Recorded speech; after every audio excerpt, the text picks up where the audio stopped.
Welcome back. Today we're talking to Louise. Louise and her amazing British accent, which you're about to enjoy. Louise worked out recurring myopia after she had LASIK, and that's a topic that comes up frequently and a topic that I'm super happy we have somebody to talk about.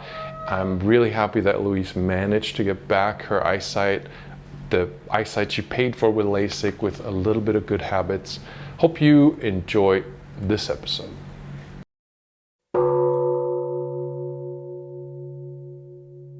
Hi, my name's Louise. I live in the UK, about 30 miles west of London, with my husband, two teenage sons and a dog who's sitting on the floor at the moment, so I hope she doesn't make too much noise. I discovered your work, Jake, with Endmyopia about 3 years ago. I've been searching online and I'd found the Bates method. I'd found the miracle cures that people were trying to sell to correct myopia, but none of that sounded scientifically valid at all.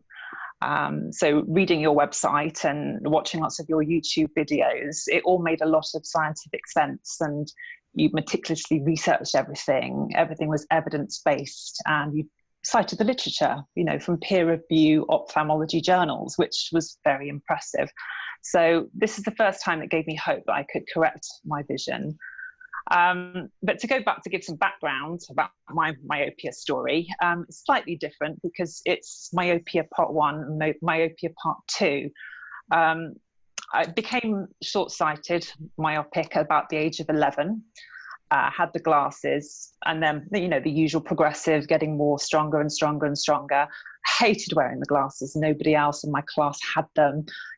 So I started at the age of 15 wearing contact lenses. So I wore those every day, all day, never gave my eyes a break. I was absolutely brutal to my eyes for years. And my eyes probably stabilized in my early 20s at about, I think it was about -5, -5.75 with some stigmatism. So this eye is the weaker eye, my right eye.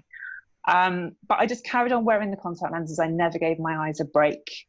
I didn't care, I just wanted to have that protection of not having to wear glasses. I hated it.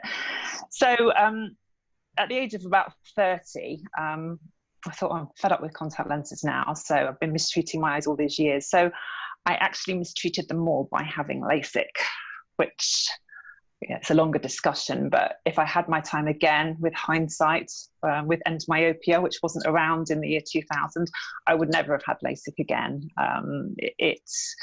It was the right decision at the time for me, but hindsight is a wonderful thing. So I had the LASIK. I was very fortunate. I actually had it done when I was living in Australia, and they were quite gung-ho about it. They did both eyes at the same time, which I think they weren't doing in the UK. So I was gung-ho about it as well. This is going to work, and it did work. And it did give me good vision. So I continued not really thinking about my vision. I had 20/20 after LASIK, and then carried on for about another 15 years with good vision, not really thinking about my eyes, not looking after them, not ever actively focusing on anything. And then probably I was expecting in my mid-40s that I might become long-sighted as the eyes, the lens hardens, and I was expecting that. But that didn't happen. So I went back to being myopic again. And having had good vision, the blur became a problem for me. I think I only went back to about -1, -1.75 with half a diopter of astigmatism in each eye. But it was blurry and it was unpleasant again. So trotted back to the optician now in the UK and got glasses and contact lenses again, and went back to my old habits, wearing the contact lenses all the time. Didn't like the glasses. But eyes were drier now. It wasn't comfortable. The glasses, I felt totally overcorrected. I could see too far in the distance. I didn't need to see the ant on the other side of the road, but I could see it. And, it felt wrong. It felt overcorrected. So, it was discomfort. I couldn't just put the contact lenses in and forget about it anymore. So I think, our friend Google comes along, and there you were on the internet, Endmyopia. So I read your website, all the information, and I thought, this is enough. I've had enough of contact lenses. I pulled them out at a very pivotal moment. I remember the exact moment I did it. And I said, I'm not going to wear them again. So from that point, I printed out your Snellen chart from your website, this I've got here, which I look at still every single day. I put it in an IKEA frame, which is a top tip to keep it stable. And I just challenged that vision every day from that point on. Yes, I would, around this time I got a dog, and that has helped me immensely, I think, because I think we can't look at eyes and just think we can do a couple of exercises and correct them. You know, our brains need light, our eyes need light. And for the first time, this little dog forced me to go out walking. And every day, you know, she was very much in the moment. And she, you know, dogs are a masterclass of living in the moment. And so I think I probably learned from that. And I sat in the woods and I would look at the branches against the grey sky, and I'd snap that branch back into focus and it would go out, practicing active focus wherever I went, really. All the tips that you've given, sort of watching, you know, or looking at street signs, looking at the sale signs, car registration plates, I would just challenge it every day, whereas before I'd never thought about it. So from that point on, the vision, I guess that was early 2017, it just got better and better. And now I'm probably, I'd say 20/20 in my left eye. I don't know what I am in the right eye, because I don't go back to the opticians, because I can see well enough. You know, I guess it's a little bit of short-sightedness and some astigmatism there, but it's pretty good. So thank you. Oh, sure. So the dog, apparently, that's I always like the little tricks, right? Because the theory and all this stuff, the science, of course, very important, but how do we translate that into a meaningful experience, right?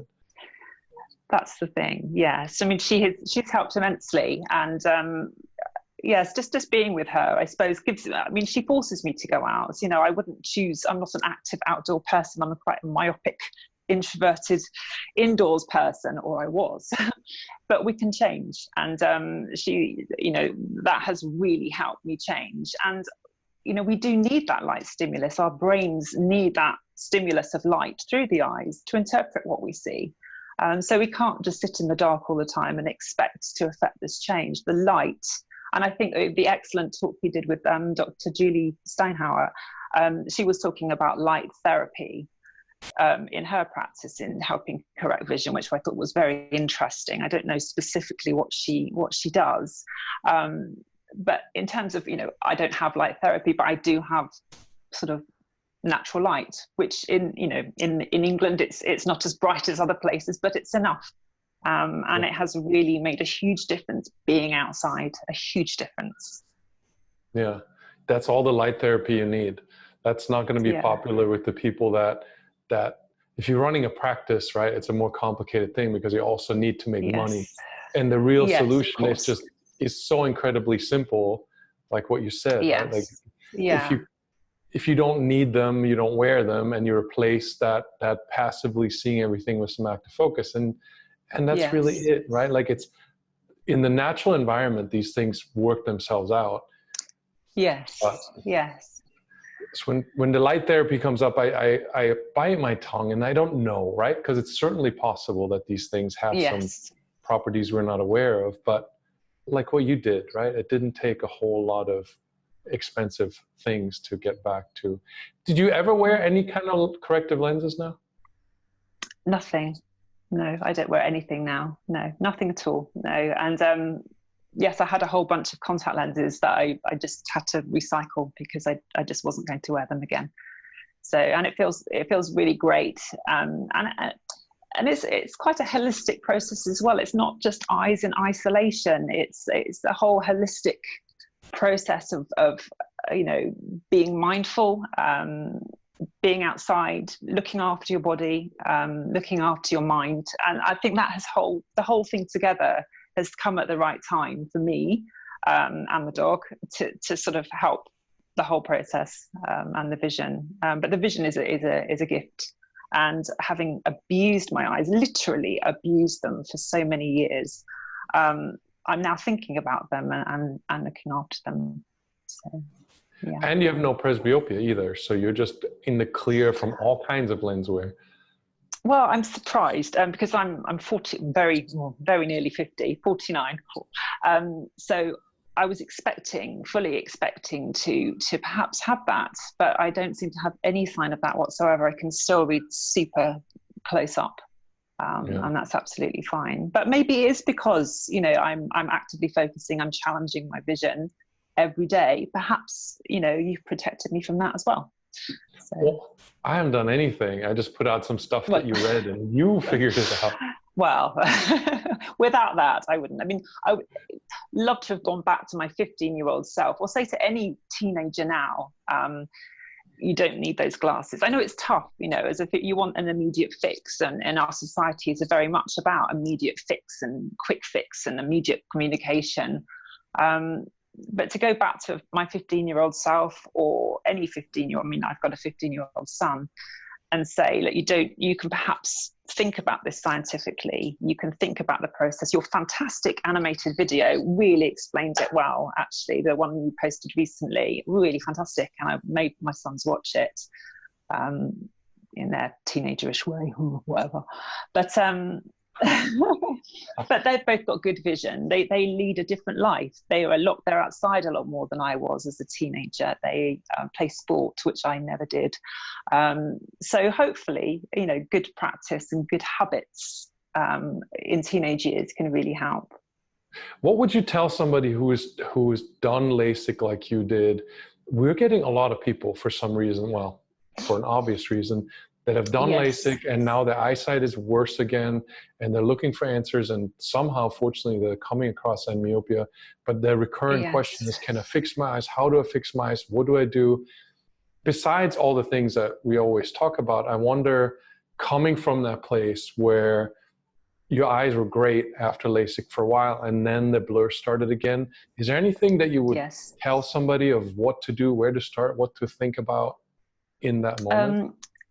Yes, well, I first of all, I'd say don't panic if you have had LASIK and you have had good vision. I mean, I'm proof that you can get back to good vision again after LASIK. While I wouldn't have it again, you know, do have some hope, I would say to those people. The first thing I'd probably say that I learned was, obviously, eyes are dry for whatever reason. My eyes have always been fairly dry, but they probably were drier after the LASIK. And one thing I read, and there are literature articles about this, published peer-reviewed journals, about flaxseed oil supplements to help the tear film. And because without an adequate tear film, you can't see properly. You know, you can even tell if you put an eye drop in and you're short-sighted, it makes things slightly better. You can see a bit more clearly, but you don't want to be putting in eye drops because they're just a quick fix. You'd like it to come from within.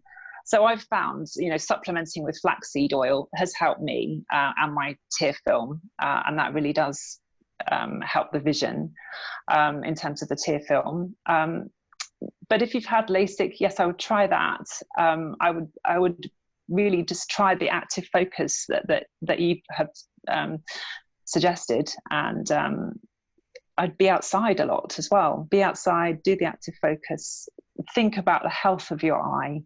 Think about the sleep that you get and the hydration that you get as well, because it's not just eyes on their own. You're a whole biological system working in synergy. And, you know, with the dryness of the eyes, it's in equilibrium. You might have good vision one day, you might have bad vision another day, but, you know, you can shift it. You can affect these changes.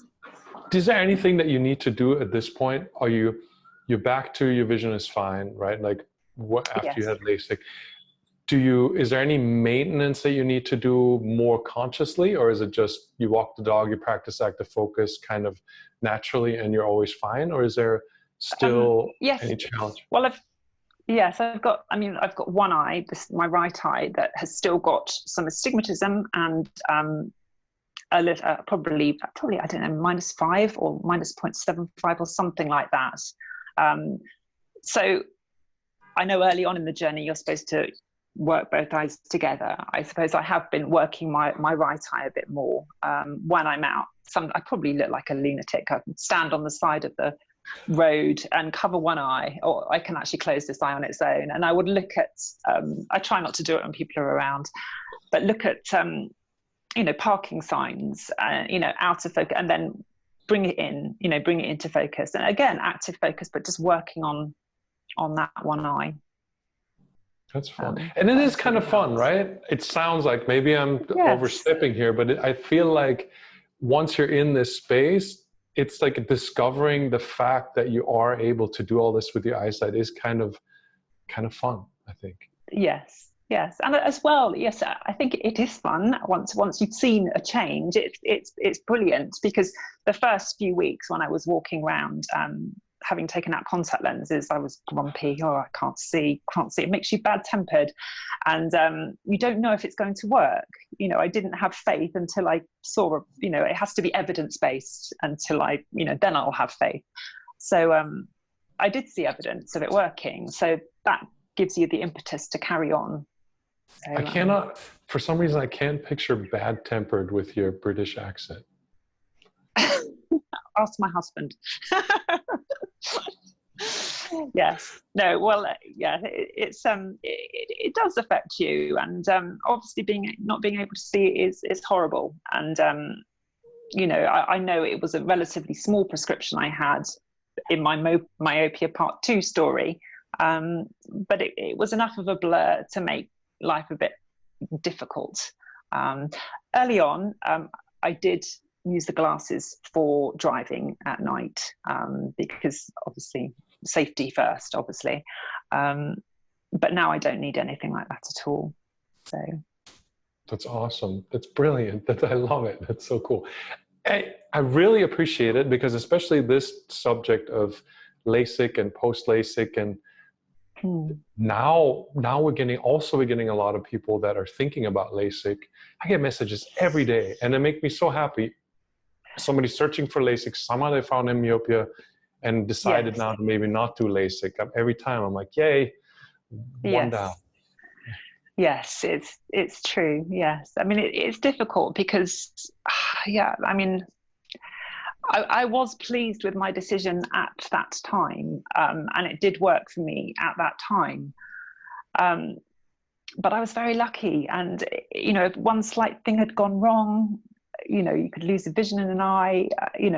I was very fortunate. But now I use my eyes as they're meant to be used, and I hadn't done that since I was 11, which is awesome, really. It's really good. That's why I get into little rants about mainstream optometry. People give me a hard time. They say you shouldn't be like that. It's not necessary. It's not helpful. But they take that practice, that silly practice, removes us from this opportunity of just seeing things, right? Like I'd be happy if all it said on the box was, this is just like what it says on cigarette, like just some kind of warning label that says, this is one way to do it. It has side effects and your eyes are fine. And by wearing these things, they might get worse instead of better. If people knew and they still made that choice, that's perfectly fine. But when you're saying from the time you were 11, I was maybe mid-teens when it started for me. And every time I think back, I have a hard time being okay with all the things that I stopped doing, like sports and stuff, just because these things. Yeah. Yes, no, it does have an impact, I guess. And it's true. And one other thing that Dr. Julie Steinhauer mentioned, and I think you've mentioned as well, that I do think is really important with vision, is posture. In my quest for middle-aged self-improvement, I've done lots of Googling, and I found that I've actually got quite a bad forward head posture. So many people do, I guess. We're looking at mobile phones. My work involves being on the computer all day. Every millimeter that you put your head forward out of its correct, neck curvature alignment puts an incredible downward pressure on the head, and that's bound to affect the positioning of the eyes and your vision. So that's another thing, I think. Neck posture. I think you had a video on it. Yeah, and that gets into things that I didn't want to completely expand on at the time because they're not Yeah. my area. But the chronic Yeah. neck pain people develop, and again, like it all ripples out into what do you not do with your life because you're now in this awkward position that's potentially painful, Yes. right? And it's just Yes. it all kind of snowballs on and on into this smaller and smaller box that you find yourself in. Yes. Yeah. Yes. Yeah, and I think Dr. Julie was saying she often sort of lay on the side reading, and then she's got a disparity between her two eyes. I mean, I have as well, but I always hold my head slightly on one side. It's very hard to correct now, but perhaps it explains why one eye is worse than the other. It could be an explanation because I don't know. Sure, it's definitely possible. I think Yes. the closer we can get to like normal natural behavior, the better off we are in general.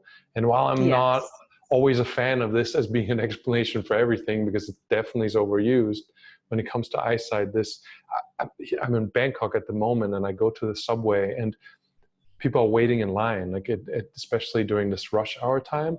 And almost everybody, young people especially, old people not so much, are all staring at their phone. And they all have this like, the neck is very far forward and they're just kind of crouched in front of this thing. And it feels like I'm in some kind of science fiction alien movie where humanity's been kidnapped by these flickery screens. And exactly. Yes. Yeah. Nobody talks to anybody, and it's just bizarre. Yeah. It is hard, I mean, especially with children. I know you've talked before about your children and not wanting them to spend too much time on screens. I mean, it is a constant battle with teenagers, and I see my teenage son walking with his neck stooped forward, and he's not going to hear it from his mother, but hopefully he'll find it from somebody else. That posture is really important, and I do think it has had an impact on my vision, but I'm trying to be better now. Getting them into sports is my secret that I'm aiming for. Who knows yet? But my boy is going to get into kite surfing once he gets old enough. I'm always looking for what is going to be tempting to replace the screen at least part of the time, and two, what's going to involve some level of athleticism that they want to participate in, right? So that I don't become this, I'm from the wrong generation, right? And I'm the parent, and they're going to hate me if I say any of those things. So I'm going to try to plant these little seeds where they get their own non-screen stuff, right? Yes. Yeah. And just that being outside, I think that's what's really helped. I mean, I take my boys to the optician every year. I mean, I do have a good optician. He's accepted that I'm not going to have any correction. And that's fine. But I do take the boys every year just to see what's happening. And thankfully nothing has, because I'm not going to put them in glasses. They can work. They can active focus. They like YouTube, so they can watch your YouTube videos. They spend enough time watching YouTube. So oh, don't make them watch my YouTube videos. I'd be like, I don't want to be anything like that dude. Well, no. So yes, I think that's key for young people, because that's who you're speaking to. A lot of people you're speaking to, I guess, is young people wanting to correct their vision at the right time, I guess, in the teenage years. Yeah, ideally, yeah. Well, thank you so much. I really appreciate it. We talked before we started recording about being introverts and not necessarily wanting our faces in videos. So I really appreciate that you took the effort. It means so much to me to have this kind of contribution, because your voice, right, like that, I think that counts more for people than just seeing my face forever. Mm-hmm. Well, it's endorsement that this process works, that Endmyopia is valid, that active focus works, and thank you, Jake, for bringing it to the world's attention. I think you should have a lot more followers, and hopefully you will. All right, so that was Louise. What did you think? As usual, whenever we hit record, afterwards the most interesting conversations happen. She has the cutest dog, and it's all just awesome. I hope you enjoyed this episode, and I hope you're not going to leave silly comments about why I'm wearing glasses right now. I'm just refusing to take them off. I'm having a little bit of a go with something. Let me know what you think. We'll talk about glasses in another episode. And subscribe if you haven't yet. And I'll see you in the next one.